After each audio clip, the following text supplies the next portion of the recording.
आज अगर मैं पूर्व सांसद की बात करूं तो वो 5 बार सांसद रहे, लेकिन उन्हें कभी फुर्सत नहीं मिला कि गिरिडीह के लोगों के बारे में सोचूं। तो उन्होंने किसके बारे में सोचा? अपने पुत्र के बारे में सोचा।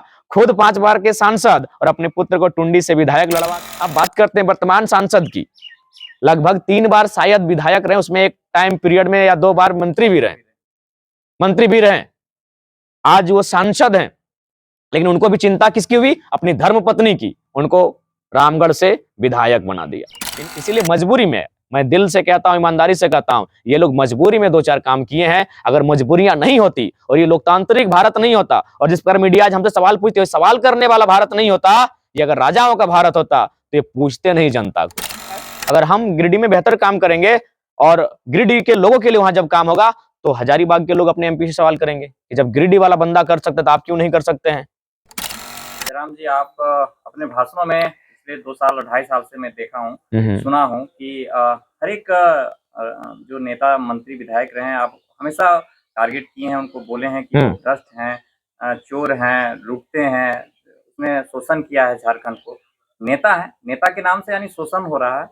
जब भी शोषण का बात आता है तो वो नेता करते हैं, और आप भी नेता ही हैं, नेता ही बनने जा रहे हैं। अगर आप जीते हैं चुनाव तो आप भी नेता बनेंगे। तो आप इसको किस रूप में देख रहे हैं? आप देखिए, हम लोग क्या, मैंने आपको शुरू से कहा कि हम लोग एक दार्शनिक सोच के हैं, जो भौतिकवाद की दुनिया से थोड़ा सा ऊपर उठकर बात कर सकते हैं, थोड़ा सा ऊपर उठकर सोच सकते हैं।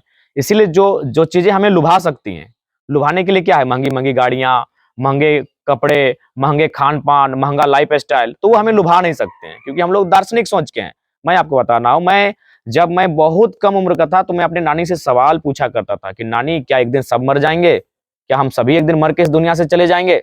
तो मेरा जो माइंड सेटअप रहा है वो हमेशा दार्शनिक माइंड सेटअप रहा है। तो ये भौतिकवाद, ये चकाचौंध, जिस कारण आज ये लोग पैसा लूट रहे हैं, वो चीजें हमें कहीं ना कहीं अपनी ओर खींच नहीं पाएगी। ये हमारा एकदम सॉलिड माने स्ट्रेंथ है हमारा, और हम इस बात के लिए, हमारा जो वचन है, एकदम हम वचनबद्ध हैं। और जहां तक बात आई पॉलिटिकल्स की, आज जो लीडर्स हैं, वर्तमान सांसद की बात करें या पूर्व सांसद की बात करें, इनको गिरिडीह के लोगों ने बड़ी उम्मीद के साथ चुना।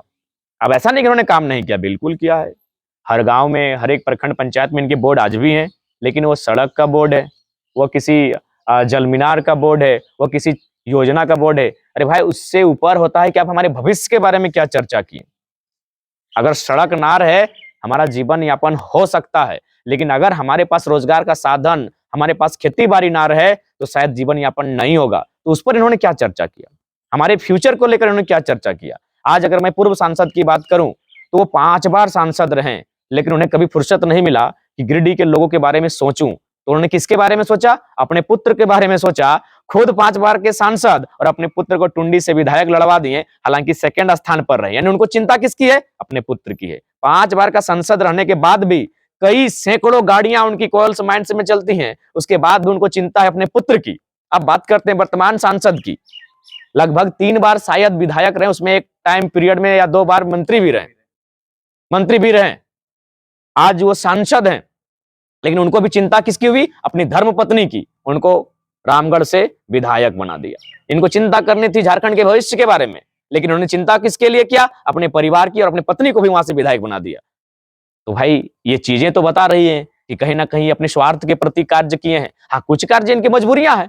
अगर कुछ गांव में इनके शिलापट्ट नहीं होंगे, इनके उद्घाटन नहीं होंगे, तो लोग कैसे जानेंगे? कुछ अगर फीता नहीं काटेंगे, कहीं चाय की चुस्की नहीं लेंगे, किसी की बेटी के विवाह में नहीं जाएंगे, तो लोग कैसे जानेंगे? इसीलिए मजबूरी में, मैं दिल से कहता हूं, ईमानदारी से कहता हूं, ये लोग मजबूरी में 2-4 काम किए हैं। अगर मजबूरियां नहीं होती और ये लोकतांत्रिक भारत नहीं होता, और जिस पर मीडिया आज हमसे सवाल पूछते हो, सवाल करने वाला भारत नहीं होता, ये अगर राजाओं का भारत होता, तो ये पूछते नहीं जनता को।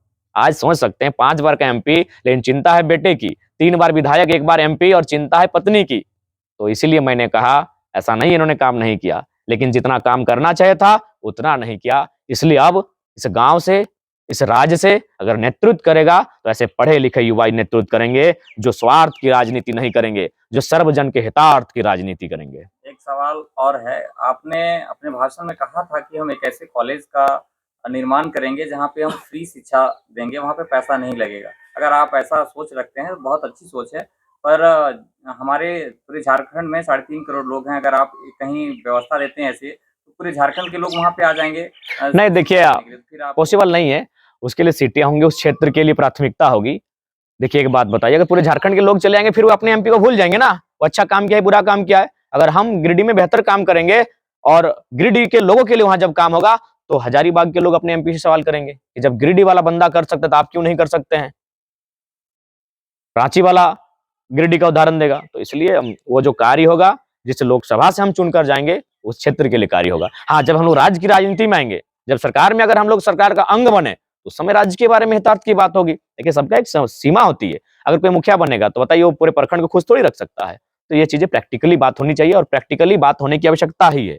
मैं 1 साल से लगातार मैं क्षेत्रों में जा रहा हूँ, भ्रमण कर रहा हूँ, लोगों से बातचीत करता हूँ, तो एक बड़ा सवाल ये निकल के आ रहा है कि जयराम जी उनके अंदर में जो टैलेंट है, उनके अंदर में जो प्रतिभा है, उनके अंदर में जो गुण है, तो देखा जाए तो अभी तक मैं जो वर्तमान में जितने भी नेता हैं, उनके अंदर में नहीं दिखता है। पर लोग ये सवाल आप पर उठाते हैं कि क्या जयराम जी पर भरोसा किया जाए या फिर जयराम जी जब नेता बन जाएँगे तो वो बदल जाएँगे? ये बहुत बड़ा सवाल मैं कोर्ट एफिडेविट में हमारा जब हम प्रत्याशी बनेंगे उस समय हमारा और एक एफिडेविट होगा। एक एफिडेविट जमा देंगे कलेक्टर के ऑफिस में जब हमारा नामांकन होगा और दूसरा एफिडेविट हम पब्लिक के सामने पेश करेंगे बकायदा कोर्ट एफिडेविट और नोटरी के साथ कि हम लोग अगर एमपी जीत जाते हैं और जो अभी शायद 3 लाख के आसपास सब A2 मैंने उनका पेमेंट है उसमें जो भी एमपी का भुगतान किया जाएगा सरकार के माध्यम से उसका 25% रख के 75% हम लोग जनता को दान करेंगे। कई लोग कहते हैं, कई बड़े-बड़े नेता भी कहते हैं कि जयराम महतो अभी बच्चा है, उसको कुछ नहीं आता है। इस पर आपका क्या बयान है? नहीं आता है, इसीलिए तो पूरा राज्य सवाल करने सीख गया है। आज हमको 23 साल, मैं झारखंड की राजनीति के 23 सालों से एक सवाल करता हूँ। क्या कभी भी आज तक किसी भीड़ में कि कोई एमपी का प्रत्याशी आपके गांव में प्रचार करने के लिए आया, आकर कहा कि हमको वोट देना है, आकर कहा कि हमारा चुनाव चिन्ह ये है, आकर ये कहा कि हमारे नेताजी वो हैं, उसके बाद किसी ने माइक लेकर सवाल किया हो? मैं 23 साल के झारखंड को चैलेंज कर रहा हूँ। कभी नहीं, ये माहौल कभी नहीं था। आज जयराम महतो केवल एक प्रत्याशी है, अभी जीता ही नहीं, एमपी बना भी नहीं है, लेकिन हमने ये माहौल दिया कि जिसको वो चुन रहे हैं उससे सवाल कर सकते हैं और लोग हमसे सवाल करते हैं, माइक में सवाल करते हैं, तीखे सवाल करते हैं, गंभीर सवाल करते हैं, अरे पानी-पानी कर देने वाले सवाल करते हैं, लेकिन मैं मुस्कुरा कर उन सवालों का उत्तर देता हूँ, ये व्यवस्था हमने बहाल की है। अरे बच्चा ही सही, कच्चा ही सही, लेकिन खेल तो तगड़ा खेल रहा हूँ सरकार। बोलते हैं कि चुनाव लड़ने दीजिए, भीड़ जमा करना और चुनाव लड़ने में बहुत अंतर है। हिकड़ी जाम हो जाएगा, पता चल जाएगा। कोई दिक्कत नहीं, हम युवा हैं। ओ भाई हम युवा हैं, फिर से खड़ा होंगे। वो क्या कहते हैं ना, तेरे गिरने में तेरी हार नहीं, तेरे गिरने में तेरी हार नहीं, तो इंसान है कोई अवतार नहीं। गिर उठ चल, जिंदगी छोटी है विस्तार नहीं, तेरे गिरने में तेरी हार नहीं। लास्ट सवाल, किन मैनिफेस्टो के साथ चुनाव में उतरिए? देखिए मैनिफेस्टो बहुत विस्तार से है, मैनिफेस्टो पर एक दिन विशेष चर्चा करेंगे, उस दिन आपको फिर से बुलाएंगे और फिर चर्चा होगी। चलिए, बहुत-बहुत धन्यवाद। लोकसभा चुनाव में आपकी पार्टी आ रही है। अगर दूसरे पार्टियों की बात करें तो बड़े-बड़े स्टार प्रचारक रहेंगे उनके, और मैं आपसे जानने का प्रयास करूंगा कि जेबी केसेस के कौन-कौन स्टार प्रचारक में आएंगे? जेबी केसेस की यही खासियत है वो कि वह मिट्टी से गांव के बेटे को स्टार प्रचारक बनाएगी। ये क्या आप समझ रहे हैं? हमारे बीच जो मोतीलाल महतो बैठे हैं, दीपक रवानी बैठे हैं, कम है किसी से क्या? इनमें भी दम है, बस इन्हें मंच चाहिए, जगह चाहिए। ये बाकी राज्यों से आने वाले स्टार प्रचारक से इनमें कम नहीं होंगे। और बिल्कुल अंत में एक नई लाइन हमने तैयार की है और आपके चैनल में सुनाना चाहेंगे कि सब याद रखा जाएगा, सब याद रखा जाएगा, छात्रों पर हुए झूठे मुकदमे को, उस मुकदमे से मिले सदमे को, सदमे से निकली चीख को, चीख का कारण बनी पेपर लीक को, पेपर लीक में शामिल गद्दारों को, गद्दारों के साथ खड़े पहरेदारों को, पहरेदारों से हुई चूक को, चूक से मिली दर्द दुख को, सब याद रखा जाएगा, सब याद रखा जाएगा। इस 24 के चुनाव में सबका इंतकाम लिया जाएगा। बहुत बहुत धन्यवाद।